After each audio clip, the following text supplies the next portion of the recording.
Morning. It is the 23rd of February, 2026. It is 8:07 a.m. Central Time. And I just turned the television on this morning. For those of you who don't know, the poltergeist that pretends to live here does have control over my technology. I don't know if you knew that about poltergeists or not, that they could do that, but anyways, so yeah, like it's funny like that, because like for as much as I have to program stuff and do stuff, it gets turned off and I didn't do it, stuff like that. But yeah, I'm having my coffee. It is cold. I slept in my coat again. It's probably about freezing out. The wind is blowing pretty hard. And I don't know if I was wearing my glasses or not. I can't remember. Today's trash day. I skipped it like the last 2 weeks or something because it was a holiday. And anyways, it's just so crazy about getting business done because I've still got the lily covered, the Easter lily. And so part of it is that like I can bring the other plants inside. But like not all of them. I do have a Siam tulip out back. I called it a lily before. They look weird. One of the most impressive plants I've ever seen, but so I can't bring all the plants inside. And then it's like, this has to happen. But I stepped on the part that came up out of the sidewalk and it's like crushed looking, and I'm like, you freaking idiot, how do you go through all this trouble?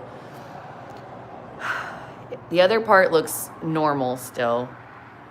It's coming up, and usually there's like 2 or 3 spots that come up, but there's like 6 or 7. So it was hard. It wasn't possible to create a structure to contain all of it. I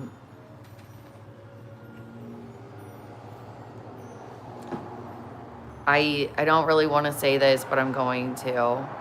When I was a kid, I had a lot of impressions about what it would be like to be an Indian. I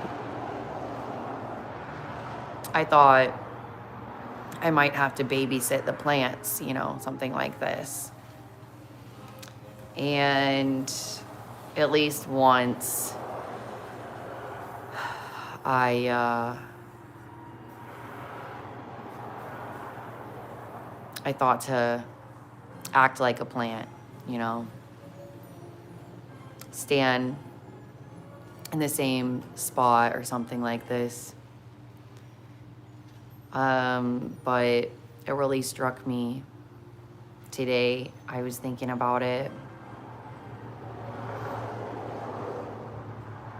I was thinking about, in extreme conditions, because the weather will change by like 30 or 40 degrees over here, like within just a few days, or whatever. And how does anything survive? And I think part of it is, really learning to, acknowledge the weather. And I think the other part is that we usually consider plants stationary, and we think that they don't really require much of anything. But if you water plants like more than once or twice, you will notice that you do have to do something about it. And not just that, but they do move a lot. That's how they grow. And not just that, but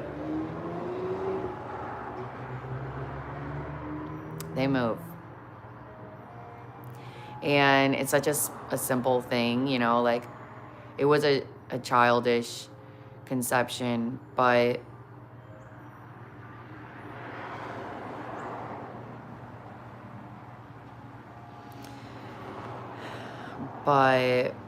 if you think that they're just standing there waiting to die,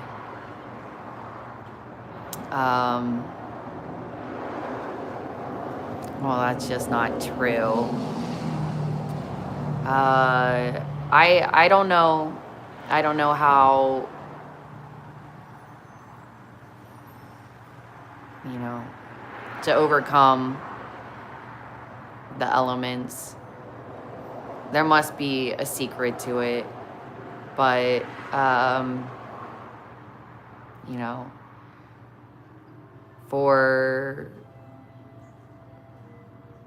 as much as I can say, you know, standing naked in the cold because you're trying to relate to the plants is not it. I know that's not how. I know that much. And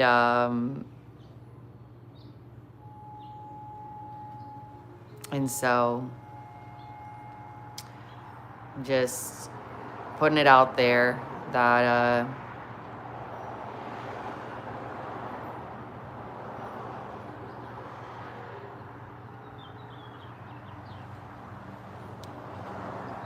there's a lot of really strange sensations that I'm experiencing lately, and so I want to take a moment and just formally say that, you know, for instance, trying to have some sort of camaraderie or empathy by refusing to let go or change or whatever. You know, you think like, oh, the one who sticks with it the longest is the one who can relate the most. That's not how. Plants do move, plants do change. Holding them to the fire is going to result in perishing. Holding them to the freezing, let it go. Let it go. Who are you to say how long someone should suffer? Let it go. So what? They don't feel the cold. Who are you to say how cold they should be? Why do plants need to feel all of the things all the time? You don't. You're pretending to be a plant instead of being a human. So think about that.